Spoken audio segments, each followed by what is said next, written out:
Hi, 7th and 8th graders. I want to go over a few more things in terms of Slack. So if you download Slack on your computer, laptop, it'll look somewhat like this. If you download it on a mobile device or an iPad, it may look slightly different, but it will look very similar.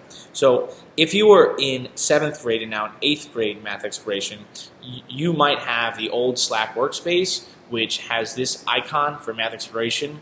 We are no longer using that workspace. I will be deleting it soon. Instead, the entire school will be using PS 126 MAT. Now, when I say the entire school, right now, only Miss Lee and myself are using Slack in order to communicate with you. So you'll see only the channels that you've been invited to. You are not allowed to access channels that you have not been invited to. So if you are in 7th grade, you will most likely see Exploration 7th and Tech 7th. You may see the other ones, but they'll be grayed out and you won't be able to access them.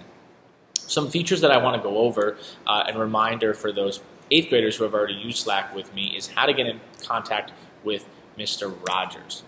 So if you want me to get a notification on my computer that you're looking for me or asking me a question in particular in the Slack channel, make sure to write at Mr. Rogers. This way, I will get a notification that you are asking me a particular question, not just a general question to the channel. The next thing I want to talk about is how to change the notification settings in Slack. So if you go over to the channel Exploration 7th and either right-click or a two-finger click and go to Change Notifications, you'll see for me it's just at mention. So I will only get a notification if you write at Mr. Rogers, because I have so many students and I'm working with 2 grades. However, for you, I highly suggest that you change this to every new message. That way, if someone posts a question or shares an idea in the chat, you get a little notification and you can check and see what those students are talking about.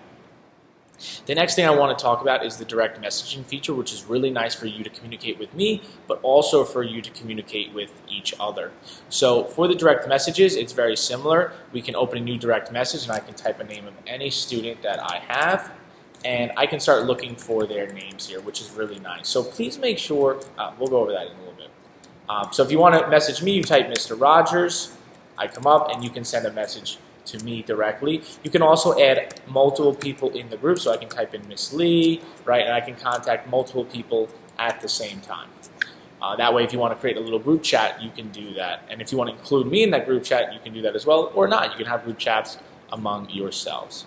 That's it for this video. I'm going to create another video to talk about a few more features of Slack.